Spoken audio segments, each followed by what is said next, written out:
पढ़ गए ये क्या करें, अभी ऐसे आप हो गए लाइफ के अंदर। लेकिन पढ़ना तो जरूरी है, नो डाउट, है कि नहीं। और बेनिफिट भी सब जानते हैं कि पढ़ना बहुत जरूरी है, चाहे आपकी करियर की पढ़ाई हो या आध्यात्मिक जीवन में स्पिरिचुअल बुक्स पढ़नी हो, पढ़ाई लिखाई करना तो बहुत जरूरी है। पर पढ़ाई करने की डिटर्मिनेशन भला क्यों नहीं आती? किसी चीज़ की डिटर्मिनेशन तब आती है जब उसको करने की वजह बड़ी होती है। वाई?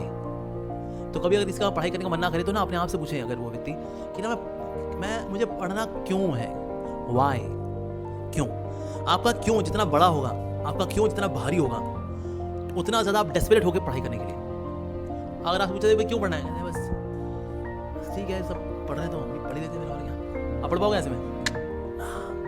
लेकिन जितना ज़्यादा आपका वाई यानी कि वजह जितनी बड़ी होगी, why I am to study, जितना बड़ा आपका वाई होगा उतनी ज़्यादा आप में डेस्परेशन होगी, and desperation is the mother of determination. तो इसीलिए अगर पढ़ने की डिटर्मिनेशन लेकर के आनी है तो मुझे यही जानना है कि मुझे पढ़ना क्यों है, वाई। दूसरा क्या है कि ना कई लोगों का जब मन नहीं लगता पढ़ाई में, मैं देख ली किताब, देख ली भाई हाँ किताब है, लेकिन पढ़ना जरूरी भी है, लेकिन अब क्या करें। मुझे अपने आप को ना एक रिचुअल में बांधना चाहिए। जैसे हमने देखा कई लोग ना सुबह सुबह उठ करके ना आफ्टर स्नान दे स्टडी रामचरितमानस, उसे रामचरितमानस के प्यार पढ़ेंगे, वो उसके दोहे हैं वो पढ़ेंगे, ना ना ना ना ना ना ना ना ना ना ना ना ना ना सियावर राम जय जय Ram, and in this way वो अपना आधा घंटा उन्हें बांध रखा है। नहा के आएंगे, रामचरितमानस खोलेंगे, रामचरितमानस को पढ़ेंगे, ना ना ना ना ना ना and they will sing it, और वो अपना 15-20 मिनट उनका फिक्स है, एक रिचुअल है। तबीयत खराब है, नहीं है, अभी बिजी है, काम है, नहीं कि वो ना एक रिचुअल बांध रहा है। तो अगर आपका पढ़ने का बिल्कुल मन नहीं करता तो ना एक रिचुअल बांधिए। टाइम आप डिसाइड कर सकते हैं कब करना है वो, लेकिन एक रिचुअल होना चाहिए। तो रिचुअल में अपने आप को बांध करके वी कैन स्टार्ट। दूसरा एक और बात आती है कि ना समय के लिए समय नहीं मिलता हमको पढ़ाई करने के लिए। पढ़ने के लिए बड़ा समय कैसे निकालें, दिन तो ऐसे बीत जाता है, बस आज का दिन खत्म हो गया, दिन शुरू हुआ था करके उसका खाए पिए चलते फिर तो धूम धड़ाके करते करते शाम हो गई, कहते चलो भाई गुड नाइट, ठीक है जी गुड नाइट, आज कुछ पढ़ा नहीं यार, दिन कैसे बीता पता नहीं चला। आज तो ऐसे अगला दिन बीतता है, ऐसे अगला दिन बीतता है, ऐसे दिनों दिन बीते चले जाते हैं और पढ़ाई लिखाई ठाएं। तो भला समय क्यों नहीं निकलता? समय इसलिए निकलता है क्योंकि ना पढ़ाई हमारे लिए प्रायोरिटी नहीं है, हमारे लिए प्रायोरिटी नहीं है। जो चीज़ आपके प्रायोरिटी में होगी वो आप करोगे। जैसे फॉर एग्जाम्पल अगर आपके कमरे में सीसीटीवी कैमरा लगा दिया जाए और बोला जाए जी सीसीटीवी कैमरा लगा हुआ है, जिस दिन 2 घंटे पढ़ लिए उस दिन आप जिंदा हो।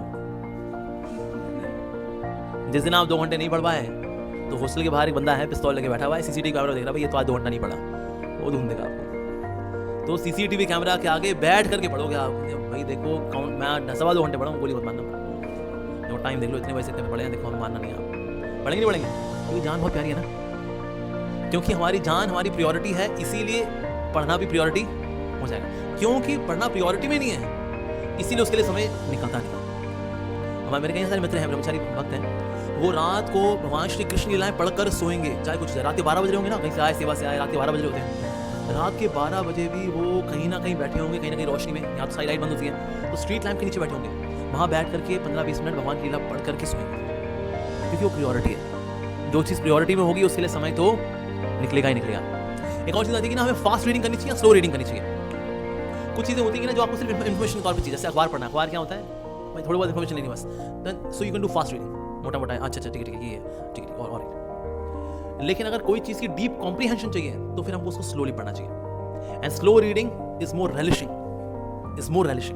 ज़्यादा रेलिशेबल फॉर्म ऑफ रीडिंग है स्लो रीडिंग, आराम आराम से पढ़ना। लेकिन जल्दी पढ़ने की आपको टेक्निक्स होती हैं, लेकिन जल्दी रीडिंग जो है फास्ट रीडिंग मैं इतनी रेकमेंड नहीं करता। अगर आपको रेलिश करते पढ़ना है, स्पेशली जैसे स्पिरिचुअल बुक्स होती हैं तो हमें फिर वो स्लोली पढ़नी चाहिए। जैसे कोर्स बुक्स हैं लेकिन आपने बहुत पहले पढ़ा हुआ है अगर, so then you can zap through, but otherwise deep comprehension के लिए हमको स्लो रीडिंग करनी चाहिए and that is more beneficial. और ये करना चाहिए स्टूडेंट लाइफ में, इंटरनेट से वैराग्य लेना चाहिए। ठीक है जी, देखो जो जियो कंपनी है उन्होंने तो आप सबकी भलाई के लिए ही इंटरनेट दिया था, लेकिन हमने कहा नहीं आपने हमें दिया है जियो लेकिन हम तो करेंगे मरो, क्योंकि फोकट का इंटरनेट है, 6 महीने और फ्री कर दे, ला जी चलो 6 महीने और बिगड़ लो, बहुत बढ़िया जी। सो इंटरनेट जो है बड़ी पावरफुल टेक्नोलॉजी है, लेकिन अगर इसके जंजाल में अगर आप फंस गए फिर तो घंटों घंटों आप यूट्यूब पे फेसबुक पे कब निकालोगे कुछ पता नहीं चलेगा, क्योंकि एक दूसरे से जुड़ा होता है, फिर दूसरा तीसरा जुड़ा होता है, फिर चलते जाओ ये चुटकुला, ये पोपटबाजी, ये मूवी का ट्रेलर करते करते करते वन कैन स्पेंड आवर्स।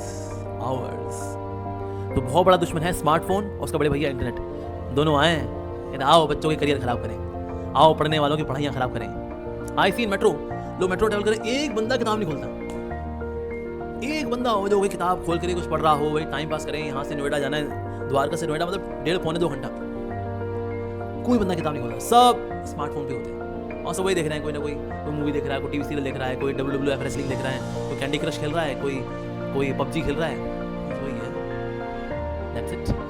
तो पढ़ाई की ना कमर तोड़ के रख दी है इंटरनेट ने और से छोटे भैया स्मार्टफोन ने, दोनों ने मिलकर हाँ भैया आओ इनकी ज़िंदगी बर्बाद करें, और लोगों ने कहा हाँ आओ हमारी ज़िंदगी बर्बाद करो। तो नो डाउट इनका अच्छा यूज़ भी है, लेकिन क्योंकि हमारा मन कन्फर्म है वो है पॉर्न एडिक्शन, और कोई उसमें बढ़ जाए फिर तो अपने वाइटल एनर्जी को भी खोता रहेगा, और जितना ज़्यादा शरीर की वाइटल एनर्जी जाती रहेगी आपका फोकस खराब होता रहेगा। तो जितना सीमेंट बॉडी में रहता है, जितनी ज़्यादा वाइटल एनर्जी बॉडी में रहती है, चाहे लड़का हो चाहे लड़की हो, लड़की they also Vitality in case maintain it, तो फिर फोकस रहता है पढ़ाई लिखाई में। और जितना ज़्यादा for cheap thrills one keep spilling out vital energy, उसकी वजह से फिर आपका फोकस खराब हो जाएगा। जिससे अर्लियर गुरुकुल हुआ करते थे, उसमें ब्रह्मचर्य का पालन किया जाता था, and that means students will just focus on studying and acquiring knowledge. Like Chanakya Pandit says, a student should refrain from sources of entertainment. जो विद्यार्थी है उसको मनोरंजन के जो संसाधन है उनसे बचना चाहिए। अगर मनोरंजन के संसाधनों से एडिक्शन आ गई फिर आपकी पढ़ाई तो गई तेल लेने। जैसे कई जगह पर हम देखते हैं कि ना अब ग्रेडिंग सिस्टम आ गया, ABCD, A+, B-, ये क्यों कर दिया? ये कोई हेल्दी सिस्टम नहीं है, ये असल में नलायकियत तो देखकर किया गया कि बच्चे होली नलायक, नंबर देंगे तो कहीं से कूद लेंगे बेचारे, तो सबको कम से कम A-, B+ दे देंगे ना, चलो मेरा B+ आ गया, पास कर दो। अगर स्टैंडर्ड 5 तक अब क्या फेलिंग है ही नहीं, फेल करना ही नहीं है, क्यों? पढ़ते ही नहीं है, अभी पढ़ते नहीं है। धीरे करके 7th स्टैंडर्ड हो जाएगा, 10th स्टैंडर्ड तो हो जाएगा जी, अब बच्चों का जी पास करना ही है, नहीं तो कहीं से कूद जाएंगे, फिनाइल की गोली खा लेंगे, कुछ कर लेंगे। तो ऐसा क्यों है? Reason being nowadays students are addicted to sources of entertainment. उनसे एडिक्शन होगी तो हम पढ़ाई लिखाई नहीं कर पाएंगे, तो इसीलिए हमें इन चीज़ों से बचना चाहिए। बेस्ट है till the time you are student life, उसके बाद ही रखो, बहुत सी बात है, at least till you are student. Smartphone छोड़ दो, बटन वाला फोन आता है, सैमसंग गुरु, Nokia 3310, वो खरीदो, इसमें अलार्म भी लग जाता है, फ़ोन कॉल चली भी जाती है, फ़ोन कॉल रिसीव हो जाती है, SMS भी हो जाता है, फर्स्ट क्लास। अच्छा यारी दोस्ती का क्या होगा? फिर सारी यारी दोस्ती तो फेसबुक व्हाट्सएप पे ही, ऐसे मिलना जुलना जो है ना आपस में, यारी दोस्ती इतनी बहुत है, इससे भी यारी दोस्ती होगी, ऐसे भी यारी दोस्ती होगी तो किताब को खोलेंगे, राइट? तो इसीलिए दैट इज वेरी इंपॉर्टेंट कि हम इस टेक्नोलॉजी के जंजाल से बचें, specially in student life, very very important. और ये बहुत वाइटल ईयर्स होते हैं ये।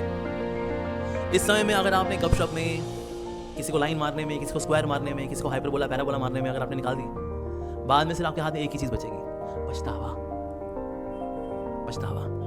या पहले जावा पढ़ ली होती तो अच्छा रहता, अभी हमारे जावा क्यों? सर जावा की किताब कभी खोली नहीं, कभी कोई होली बुक हमने खोली नहीं, तो बाद में सिर्फ हमारे हाथ में क्या होता है? पछतावा।